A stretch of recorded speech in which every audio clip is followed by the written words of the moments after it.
அஸ்ஸலாமு அலைக்கும். Hi friends, எல்லாரும் எப்படி இருக்கீங்க? இன்றைக்கி நம்ம சேனலில் வெண்டைக்காய் வச்சு தான் இதை வந்து ஒரு குழம்பு ரெசிபி அப்படின்னு சொல்லலாம், இல்லை தொக்குன்னு கூட சொல்லலாம். அதுதான் வந்து நம்ம செய்ய போகிறோம். எப்பவும் ஒரே மாதிரி புளிக்குழம்பு, காரக்குழம்பு இல்லைனா பொரியல், வெண்டைக்காய் ஃப்ரை அந்த மாதிரி செய்யாமல் தேங்காய் சேர்க்காம, புளி சேர்க்காம தான் நான் வந்து இந்த ரெசிபி செய்ய போகிறோம். இந்த வெயிலுக்கு தகுந்த மாதிரி தயிர் சேர்த்து தாங்க வந்து நம்ம இந்த ரெசிபி செய்ய போகிறோம்.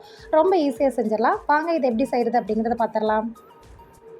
இது செய்ய நான் இன்றைக்கி 1/4 கிலோ போல் வெண்டைக்காய் எடுத்து நல்லா வாஷ் பண்ணி தொடச்சிட்டு இந்த மாதிரி ஷேப்பில் கட் பண்ணி வச்சுருக்கேன். நீங்கள் எந்த மாதிரி வேணாலும் கட் பண்ணி வச்சுக்கலாம், பட் கொஞ்சம் பெருசாக கட் பண்ணிக்கோங்க. இப்போ இதை ஒரு பேன் வச்சு ஹீட் பண்ணிவிட்டு ஒரு 2 டேபிள் ஸ்பூன் போல் ஆயில் சேர்த்துட்டு அந்த வெண்டைக்காயை வந்து நம்ம நல்லா வதக்கி எடுத்துக்கலாம். வெண்டைக்காய் நல்லா கலர் சேஞ்ச் ஆகி வரட்டும்.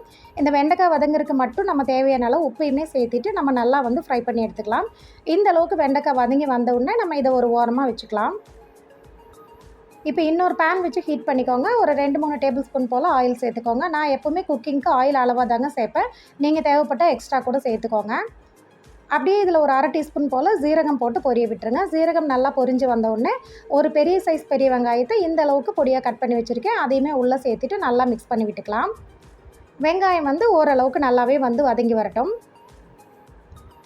பாருங்கள், வெங்காயம் இந்த அளவுக்கு வதங்கி வந்தோடனே ஒரு 1/2 டீஸ்பூன் போல் நம்ம இஞ்சி பூண்டு பேஸ்ட்டு சேர்த்துக்கலாம். நம்ம வந்து வெஜ்ஜு தான் செய்கிறோம், நான்வெஜ் செய்கிறது கிடையாது. ஸோ இந்த அளவுக்கு இஞ்சி பூண்டு பேஸ்ட்டு சேர்த்துனிங்கன்னா 1/4 கிலோ வெண்டைக்காய்க்கு உங்களுக்கு கரெக்டாக இருக்கும்.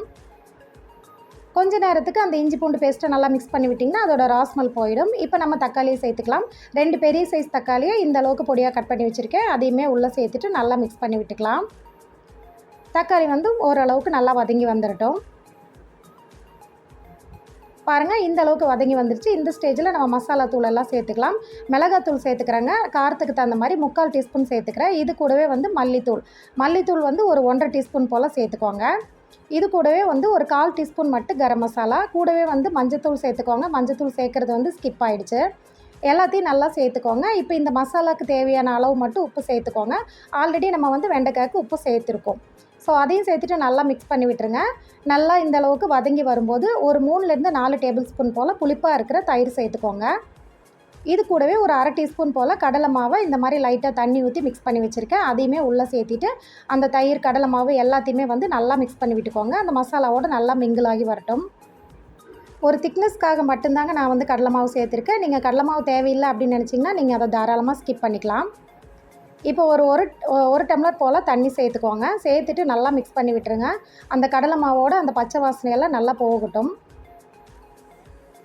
இப்போ ஒரு 1-2 நிமிஷத்துலேயே உங்களுக்கு பச்சை வாசனை போய் நல்லா கொதி வர ஆரம்பிச்சிடும். இந்த ஸ்டேஜில் நம்ம வதக்கி வச்சுருக்கிற வெண்டைக்காய்களை வந்து உள்ளே சேர்த்திடலாம்.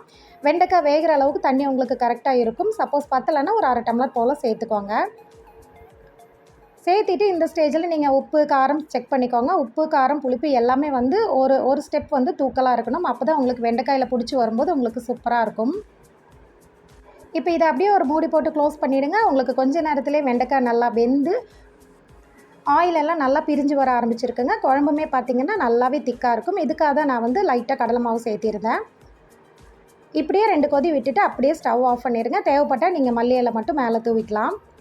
அவ்வளோதாங்க, சூப்பரான வெண்டைக்காய் தொக்கு வந்து நமக்கு ரெடி ஆகிடுச்சு. இது வந்து ரொம்ப டேஸ்ட்டாக இருக்குங்க. அதே மாதிரி ஈஸியாகவும் செஞ்சிடலாம். அந்த வெண்டைக்காய் சாப்பிட்றதுக்கு ஒரு டிஃப்ரெண்ட்டான டேஸ்ட்டில் நல்லாயிருக்கும். இது வந்து தோசை, சப்பாத்தி, ரைஸ் எல்லாத்துக்குமே வந்து சூப்பராக மேட்ச் ஆகுங்க. இந்த ரெசிபி கண்டிப்பாக உங்களுக்கு பிடிச்சிருக்குன்னு நினைக்கிறேன். இது வரைக்கும் இந்த ரெசிபி ட்ரை பண்ணாதவங்க கண்டிப்பாக ட்ரை பண்ணி பாருங்கள். அப்படியே ரெசிபி பிடிச்சா லைக் பண்ணுங்கள். நம்ம சேனல் ஆகாவோட இப்போ தான் நீங்கள் ஃபஸ்ட் டைமாக பார்க்குறீங்க அப்படின்னா சேனலை சப்ஸ்கிரைப் பண்ணி ஃபாலோ பண்ணுங்கள். நெக்ஸ்ட் வீடியோவில் பார்க்கலாம். தேங்க்ஸ் ஃபார் வாட்சிங்.